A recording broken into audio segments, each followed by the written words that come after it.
ఇప్పుడు దొండకాయ మసాలా కర్రీ మనం చూస్తామండి.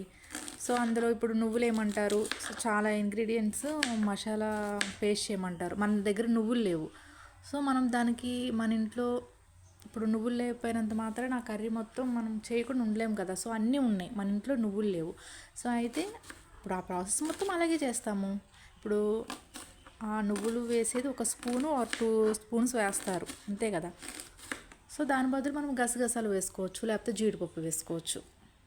సో అలా మనం దాన్ని డివైడ్ చేసేస్తాం. సో దొండకాయ టమాటో కర్రీ అయితే ఈరోజు నేను చేస్తున్నాను. అయితే ఇప్పుడు మీరు ఎలా కట్ చేస్తారండి? సో దొండకాయ ఫ్రైకి అయితే మనం చిన్న చిన్న ముక్కలు కట్ చేస్తాము, కొంతమంది చక్రాల్లా కట్ చేస్తారు. అయితే దొండకాయ టమాటో కర్రీ ఎక్కువ ఇలా అయితే కట్ చేసుకొని ట్రై చేయండి, చాలా బాగుంటుంది.